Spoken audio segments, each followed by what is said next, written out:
What's up, Hello, everyone. Hello. Welcome to Nate and Drew. Yeah. We're your hosts, Nate. My name is Drew. And we are going to talk about another movie. Let's do it. Another movie. Hey, so I was so inspired by our last conversation about Soul that it just got me thinking, you know what? I also have a movie that I love talking about. Okay. Because of the deeper themes. Yeah, what you got? So I want to talk about Puss in Boots #2 today. Got it. All right, have you seen that? I think so. What's that one called? There's like a little colon. I forget the subtitle. It's like actually, not the last. It's about a map or something. Oh, the map. Okay, yeah. Yes, it's like the last wish. I think it's the last wish. Something about a wish because it's a map that leads you to your wishes. Gotcha. Okay. Something like that. That's not the important part, however. Okay.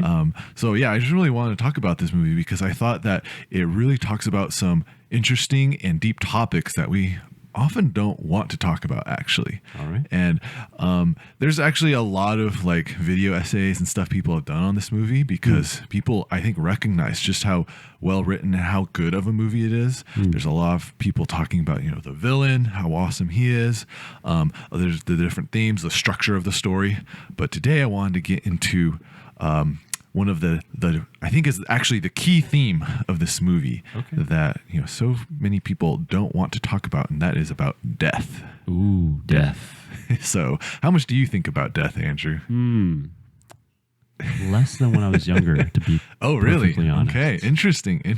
Yeah. So it's a hard topic, Like a lot of people don't want to talk about it, but I think this movie does not only a good job about approaching the topic, but really gets us thinking. So I wanted to kind of talk through a few scenes that I think are really important, that really illustrate the theme, and lead to some really good conversation. So the first scene I want to talk about is kind of at the beginning of the movie. So there's like an intro where he's like fighting this giant monster. It's like a golem, I think. It's a big giant. Okay. And then the giant basically breaks this giant bell tower, and after he defeats the giant, the bell falls on him. And you're like, okay, he just won. What just happened? So it's kind of funny scene, but he wakes up despite getting crushed, and he wakes up in the doctor's office, and the doctor kind of funnily says, oh, you died. We're like, wait, what? What do you mean you died? But it's really playing off the saying, cats have 9 lives. Cat, right? And so Puss in Boots, he looks at the doctor and just laughs, right? And then he says his famous line, "I laugh at the face of death." And so remember that one, okay? We're going to come back to that line. But basically, the doctor asks him, how many times have you died? How many lives have you gone through? And it kind of replays all through his deaths, and they're all really funny, really kind of lame ways to die. And he quickly realizes, oh wait, I've died 8 times. That means I'm on my last life. Or the doctor's basically telling him that. Puss in Boots is kind of in denial. Sure. But he's like, the doctor's like, you're on your last life. And so he prescribes him a safer life, basically. No more adventures, no more going out and fighting people. You need to take care of your life now. Yeah. So Puss in Boots is totally blows him off. So he goes to the bar where he drinks milk. Because he's a cat. All right. So he's in the bar, mulling over, blah, blah, blah. What do you mean, no adventure, blah, blah, blah. And then suddenly a hooded figure appears right next to him. And he's pretty clearly there to kill him. And so again, he stands and laughs at him. He says, "Blah, I laugh at the face of death." He's all confident and cocky.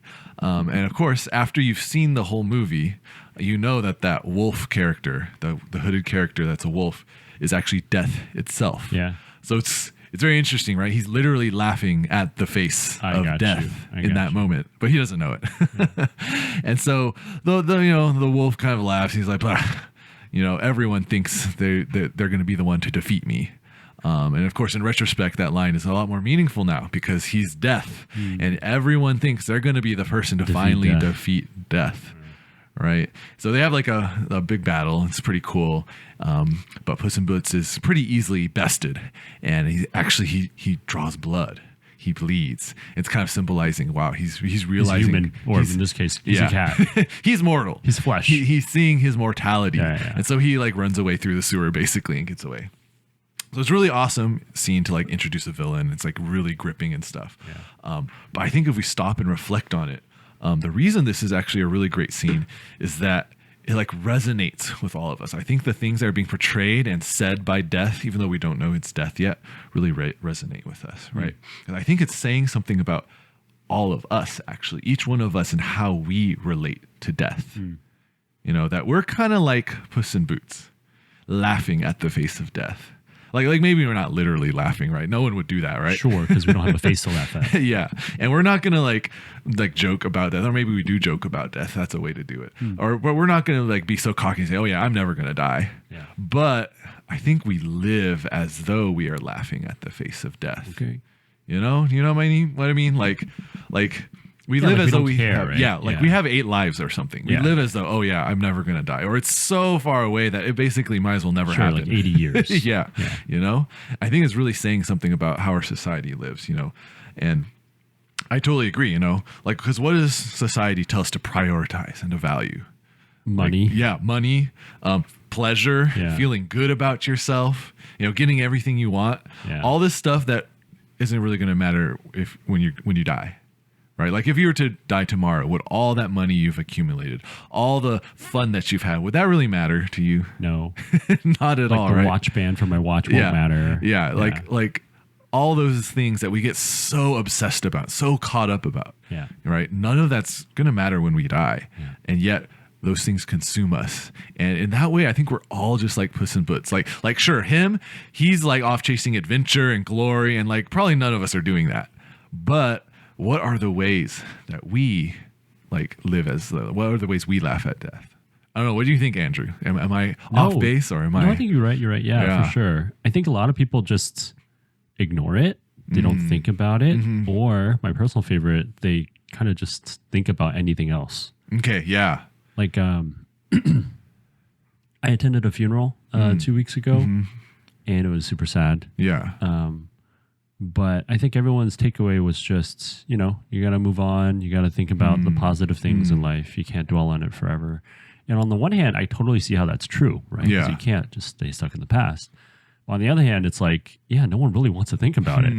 There's something weird if you dwell too long. Yeah. Yeah. Yeah. And that's interesting, right? Like something that's so important and that's going to happen to all of us. Yeah. Like, shouldn't we think about it and talk about it a little 100% more? 100% of people die, as far as I could tell. Yeah. Right. Like no one has been the exception to that statistic, right? Nothing in life is certain but Every death and taxes. only human person has died. Yeah. Right. And yet, like you said, like no one wants to talk about it or think about it. Yeah. And I think these days, especially our adventure in living for glory is just to distract ourselves, right? Something that's not very glorious, right? Just think about anything else but death. But that I think is basically also the same, right? That's laughing at the face of death, actually. I got you. Like laughing even though you know death is coming. Yeah, you're like basically you're just trying to laugh. You're just telling death, like, you have no effect on me. You're not going to happen to me. But it's actually just ignoring the problem, like the wolf that's right there. Yeah.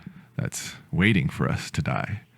So I don't know. I think that's worth pondering and like kind of shaking people out of, you know? And I applaud the movie for kind of doing that. Yeah, I don't think I've ever heard of an animated movie that talks so directly about death. Yeah. Yeah. Like plenty of really great Up, movies. I think came close to it. They kind of will have death in the movie, but they don't get you to like wrestle with death itself and for yourself as directly as this. So that's why I really, really find, I think that's why this scene really captures people's, imagination. It's not just like, oh, the awesome animation and the choreography. Yeah. That's not the, he's got like swords, he's so cool. And the way he talks, which are all, they're very his well whistling. Executed. Yeah. His little whistle so that creepy. signifies death, all that's really well executed. But I think the reason why it captures people's imaginations and attention is because, you know what? We're all going to deal with this.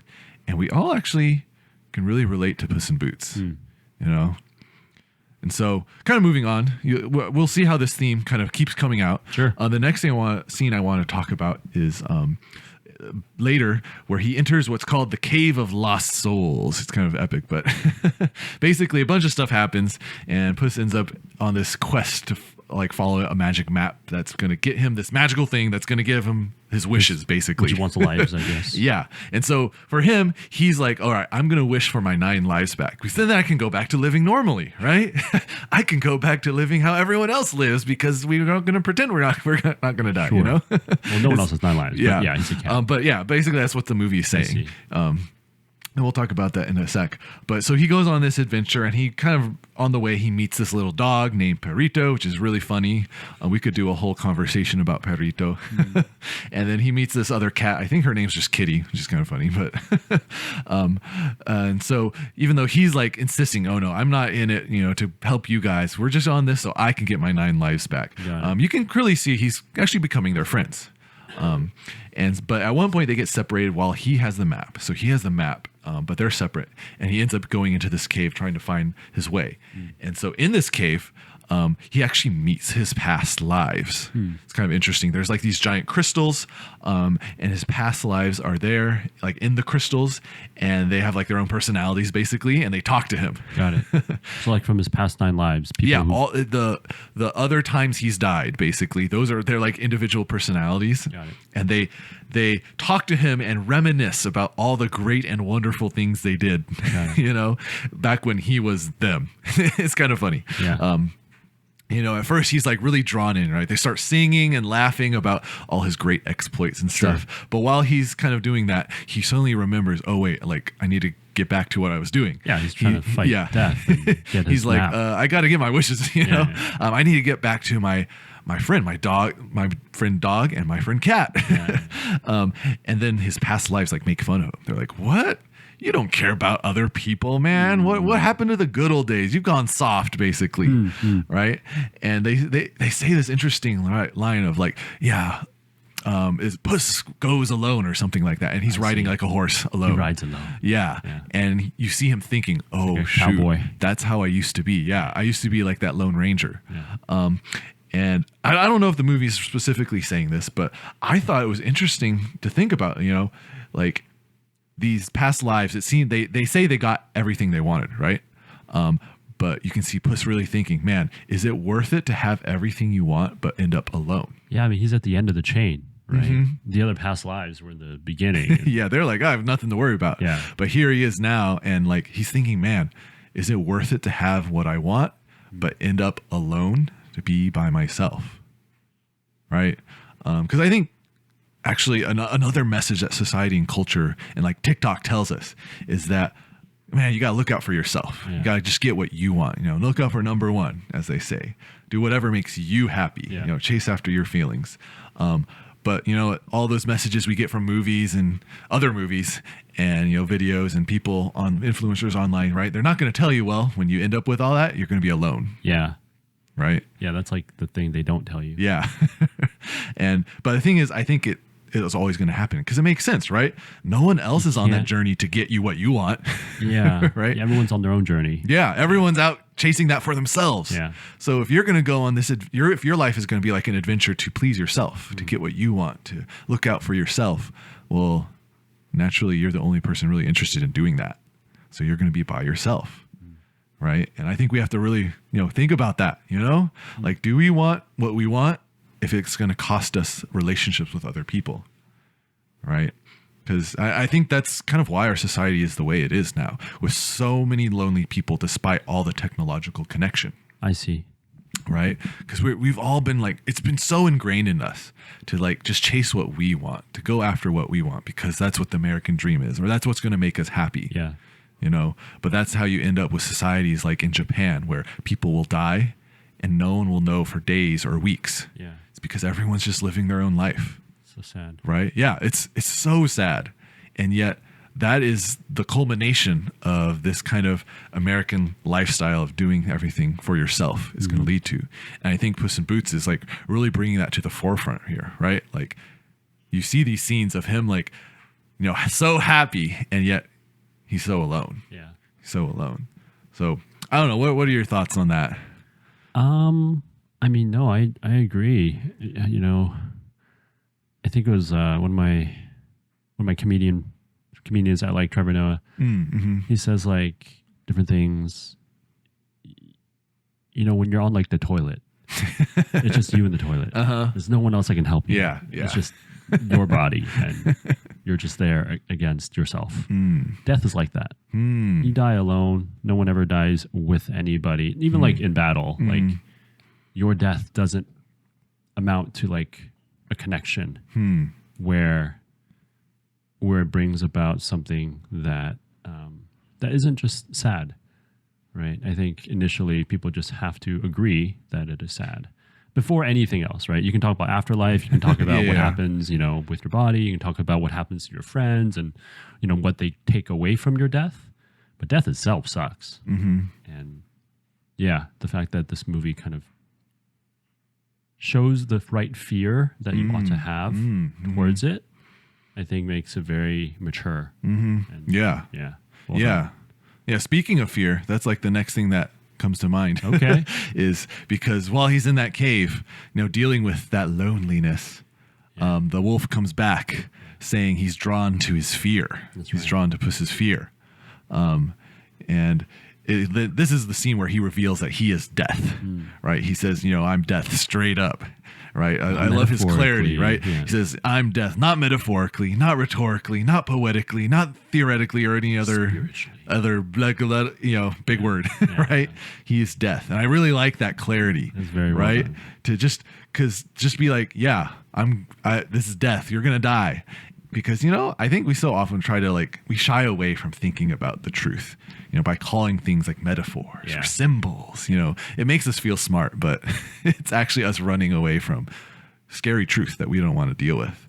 Because we're all literally going to die. We're not metaphorically going to die. Yeah. We're all literally going to die. And we need to face that, rather than trying to make everything into some vague thought or philosophy. Yeah. Right? And he also reveals why he's hunting Puss in Boots down. It's because Puss never valued any of his previous lives. Oh, so Death is a good guy. Kind of, right? It's really interesting, right? Yeah. Obviously he's the bad guy. Sure. But he's like, no, I'm going to kill you now because you didn't value any of your previous lives. Right? You wasted them is basically what he's saying. With your glory seeking, your frivolity over death, because you get to have 9 lives. Gee, lucky you. Yeah. You don't take any of your lives seriously because you think you have more. He's trying to get him to appreciate life. Yeah, no, totally. Yeah. And I think the movie's trying to get us to appreciate life or figure out what makes life worth appreciating. Yeah. Or what would make death life brings that clarity. Mm-hmm. Yeah, and it's so true, right? When people are on their deathbed, suddenly they start valuing different things. Yeah. Right? Many people think about God, think about what their lives are all about. Mm-hmm. Yeah, totally, right? And I think we need to think about what makes a valuable life. And I think the default answer is it's different for every person, right? It's going to be whatever it's up to you. Yeah. But I don't know. I want to challenge that a bit, know? Because if it's just up to us, I think we'd see a lot more happy people. Yeah, how come people haven't figured it out by now if they have if it's so just much up to us, I think we'd have a lot more happy people. We wouldn't have skyrocketing depression and anxiety and stuff. I guess people have got it wrong. It seems like it, right? People seem more upset at life than ever before, despite all the technology and comforts we have. And the fact that we don't have to work for our survival. We have all this spare time, and yet we're so upset with life. I don't know. We'll get to what I think the answer is, what the movie giving as the answer is once we get to the end. But I think that's something we got to think about, is there something that will actually make our lives valuable? Or is it really just up to us? And if you figure it out, good for you. If you don't, well, sucks to be you, So anyway, let's just go to the end of the movie. Okay.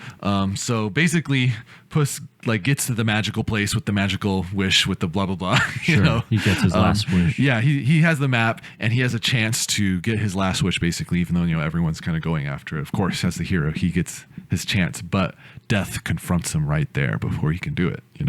And so of course there's this big setup and they have this epic fight. It's really awesome, but it doesn't end how you expect. Actually. You expect one of them to kill the other, right? Because it's death or Puss, right? Yeah. Someone's gonna die. But actually, right? It should be. And in other movies, that's what it would have happened, right?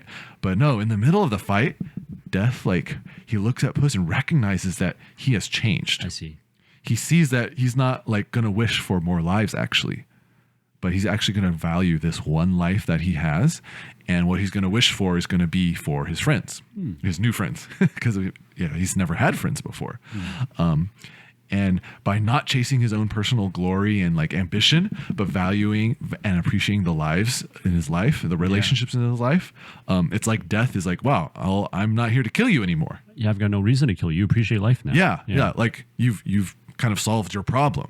And death just exits. He just leaves. Yeah. It's very like anticlimactic in a sense, but also very climactic because it's like, wow, we've seen Puss change and get to the place where he needs to be. Yeah. And of course, there's another fight with the other bad guy, but we don't need to talk about that. Sure. But to make sure it's exciting and stuff. But I think with the theme of death is really interesting, right? Like, I don't know exactly what the writers are going for, but I think they're really pushing that what we do need to value in life are those relationships, because he says like he's going to fight for his life, but the only thing that seems to be referenced are his friends. Yeah. Right. And so I think they're really kind of showing that, man, of all the things in life, the thing that's worth fighting for or living for that we should value are relationships or other people. Yeah. And maybe they got, stuck and realized they don't have a great answer, so they just kind of use vague terms at this point. But it's so different than his initial, right? Like, it is. Yeah. If nothing else, it's shown that he's really changed and grown through his journey. And so, and the thing is, I totally agree. And we'll get to why I agree in a sec, but I think it should make us think about like, what do you think makes life worth living? Yeah. And what would be like worth fighting for in life? Because that's the language he uses. I'm going to fight for this one life. It seems like he's going to fight for his friends. Kitty and Pirito. Yeah. So I don't know. What about you, Andrew? What do you think makes life worth living, or would make life worth living? Oh, personally. Okay. Yeah. Well, I'm a Christian. Okay. I started believing God freshman year of college. Mm-hmm. And I actually had this question from my mentor. Shout out Kevin Lee if you're watching this. But I once asked him after becoming Christian, like, hey, now that I'm Christian, because I was looking for purpose, I was looking for meaning, and I was like, I was made for heaven, and that's what like would really satisfy me. Is Christian life going to satisfy me? Okay. And I think the answer we concluded was, no, like it's not supposed to. Wow. That's what heaven is. That's deep. So then you will get a very awesome life, like an adventure and an awesome way of living the way you were meant to live, like how God made you for a purpose. But even that purpose, I think, is like pales in comparison, right? And I think that's where, I think knowing that makes me feel more joy. Because otherwise I'm just looking for it in all the wrong places and expecting something to show up to match that desire, and it never does. So, man, that's deep. That's something I gotta think about. Yeah, I'm not sure that's what you're asking about. No. I mean, I'm just curious because I think, like I said before, I think we all want to have like our own answer for this. Yeah, but I think we got to find what the real answer is. Yeah, so just going back a little bit back, like when I was a high schooler, a weird high schooler, I used to think about clubs. And like picking out clubs to join and stuff. Yeah. And I remember thinking to myself at lunchtime, if I join one club, I can't join the other clubs. Just very clear, right? That's interesting. I only have 45 minutes at lunch. If I join Red Cross, I can't join Key Club or whatever clubs are out there. Some people do the opposite and join as many clubs as possible. Right. No, you try, right? But there's always going to be more out there that you want. Okay. So you got to pick and choose. And I hated that. I wanted a world where I did not have to limit my desire to the thing that is out there for me to essentially pour myself into. Right? It's like Red Cross would be one of them. And I wasn't even like that gung ho about it. I just, that was when I decided on because my friends are there. Yeah. But to your point, right? It's not like my purpose is Red Cross, right? I picked it and I sort of settled for it. Okay. But that would mean I'm settling for it versus everything else. Right. Okay. I think there is, to your point, like a purpose beyond the one I was picking simply because I couldn't figure out what to pick. Yeah, you just happened to pick that one. But it's interesting how you logically just realize, man, I can only have one thing, and I just gotta hope it's the right one with that kind of mindset, right? Yeah. Like if it's up to us, well, you just gotta hope it's the right one. Right. And can sound almost like I'm saying, oh, Red Cross is bad. That's not what I'm saying. No. It's just I'm just pointing out that I want more. It's not. I hope it doesn't come across as like selfish. I think it just comes across as honest. I'd be dishonest if I said that was good enough. Yeah, that's really interesting. Yeah. I think this is where the movie maybe kind of struggles a bit because it's offering like other people and relationships as the thing worth fighting for. Yeah, and that sounds really good and makes us feel good. I actually kind of agree. Okay, but if we continue the logic of you're pursuing your dreams of adventure and glory, Puss. Yeah. That's pointless because you're going to die. Right. And you can't take that with you. Yeah. Well, logically, even your friends are not going to. Yeah. Even logically, like, you're going to die and you're not going to be able to take them with you. Even if you have 9 lives, one of them is going to end. Yes. Eventually. Yeah. Eventually. Like, that's the whole point, right? Is we're all going to die. Gotcha. And I think, unfortunately, even your friends aren't going to go with you. Yeah. Unless there's something after death. Right. And, the movie's not willing to go down that route. And it's probably good that it doesn't. But I think, we want to say that people are the most important thing in life. But I don't think a lot of people have a reason to understand why. Yeah. Or to be able to really say, oh, yeah, this is why it's most important to invest in relationships and people. Yeah. Yeah. And so I just want to bring my perspective. I agree with their conclusion, but I think it just doesn't quite work unless we bring like the Christian worldview into this. Because there's something Jesus said in Matthew is like, do not lay up for yourselves treasures on earth where moth and rust destroy and where thieves break in and steal, but lay up for yourselves treasures in heaven where neither moth nor rust destroys and where thieves do not break in and steal. For where your treasure is, there your heart will be also. Yeah. And like the question is, well, what are the treasures in heaven? Because he doesn't really say. But I think within the context of the rest of the Bible, it's kind of Jesus basically saying the conclusion of the movie. Actually, don't live for things that won't last past death. Yeah. Right. But that's like everything, right? Except if Christianity is true, then there is life after death. People are after death. Yeah. There is heaven. And so the only thing that can go to heaven with you is other people. Yeah. And Jesus is saying, man, we need to find this treasure, these other people, and bring them into heaven. Yeah. So if Christianity is true, then it would make sense for you to say, you know what, I'm going to live for other people and relationships, but not just like being friends, right? But actually bringing them into heaven with me. Yeah. Right. Inviting them into a different life outside of this one. Yeah. Yeah. Yeah. So that we can enjoy eternity together. Yeah. Right. And so I actually think, Christians have the greatest thing to live for because of that. We can bring people into eternal life so they can join us for eternity. For sure. Right. And so not only does that make, after death, like, I guess, nice or good, but it makes life right now before we die also really good and important. Yeah. Right. Because to me, it just makes sense. Like, I just like the fact that it makes sense. Yeah.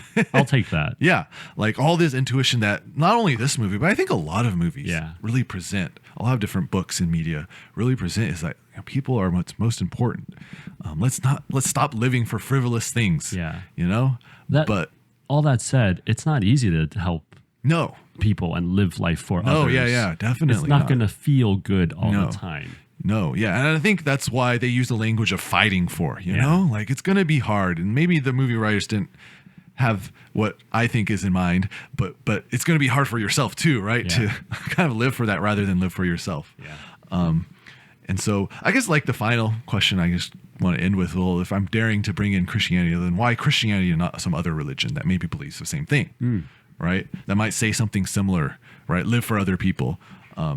And well, I think it's because Christianity claims that Jesus rose from the dead. Right. There's something after death. He is that one person actually that defeated Mr. Wolf. I was wrong when it's 100% of people died. Yes. There's one person who didn't. Christianity at least claims. Died, but not forever. Yeah. Christianity at least claims that, man, he's the one person to legitimately laugh at the face of death. Yeah. And if that actually happened historically, not metaphorically, not symbolically, not whatever rhetorically, straight up happened. If he straight up rose from the dead, well, we should live how he lived and follow what he said, Yeah. And then we can actually hope in what he said, which was to live for other people and bring them into heaven. Yeah. Then there's really reason to believe in Christianity, and no other religion makes these kind of historical claims like this. Yeah. No person like Jesus who made that claim. Yeah. Yeah, that not only, oh, you should follow these laws, but no, you should follow me because I'm going to die and I'm going to rise from the dead. Yeah. So in a funny way, I think like this movie kind of points out the importance of like figuring out like what's true. Yeah. You know? Agreed. Right? Figure out if Christianity is true or not. Yeah. Because, you know, pretty much every religion wants to answer this question, right? That's why seems so universal. Yeah. What the themes these movies bringing out. But I guess the question is which worldview, which religion actually makes sense of all that we experience, as well as the message of what this movie is saying, you know? Yeah, and I think just before you fully end, it's Puss's own self, right? That he doesn't want that truth. He has his own perspective that makes him the hero, and he'd rather believe in that, at least for most of the movie. Yeah, right? Definitely. And that's what keeps him from the truth. The fact that he's comfortable with the good feeling of having those 9 lives as security. Yeah, definitely. So, you know, I doubt the movie writers, you know, thought about all the things we talked about. They should have, though. but I think that's why this movie is so well received. Yeah. You know, it's so universal. Like anyone, no matter what religion you grew up with, I think can recognize the themes of this movie. And I think it's clear that Christianity explains what's presenting the best in the most holistic way. Yeah. And so, yeah, I don't know. I just really enjoyed not only watching this movie, but as I watched it again, because someone mentioned, I think someone online like mentioned some of the ideas in it. I watched it again. I was like, man, yeah, this is really gets me thinking, you know, and these are really important questions. I think it presents really important ideas. Yeah. So I don't know. I hope you maybe we'll rewatch this episode and think about the questions we propose. I can watch a movie again. Yeah. Go watch the movie again. Totally. And yeah, start thinking about these deeper things in life because it's important, you know, because what you believe about death is going to impact how you live your life. Right. And if you follow the rest of society, which says to just ignore it, you know, it's not worth thinking about. It's not worth like bothering with. Yeah. Well, you're going to live in a way, you're going to live life in a way that I think is going to make you very unhappy actually. Yeah. Because you're not going to be satisfied with what you chase after. Not to say like we have all the answers to life, but that's just my observation through this movie. Yeah. And it makes sense to me. So Agreed. I don't know. Yeah. So I hope you enjoyed that conversation and it spurs more conversation, you know, with other people. Yeah. Leave any questions or thoughts you have in the comments below and let us know. We'll interact with all that. And I don't know. You seem deep in thought, Andrew. I mean, I was just thinking about what I was like in middle school, thinking about death. Have you ever thought about death? I know a couple of middle schoolers who've asked about death. Curious what people think about when they think of death. Yeah. What do you think about in the comments a little bit? Yeah. Like, how do you approach it? You know, because it's true. It's interesting. When we're younger, actually, I think we're more open to thinking and pondering. Agreed. And then as we get older, we just get conditioned by society to not bother. Like there's too many other things to worry about. Yeah. Like even by the time you're in high school, you're worried about college apps and like all the, you know, drama at school and, you know, who likes who and, oh, this teacher makes me so upset. Yeah. This preacher doesn't like me. You forget what is true. Yeah. You forget like, you know what? In like 4 years, I'm not going to care about any of this at all. And that's just like a microcosm of our life, I think. So yeah, what do you think about death and how do you think about it? But anyway, good place to end. Yeah, we'll end it there. We'll catch y'all next time. Later. All right, take care. Bye.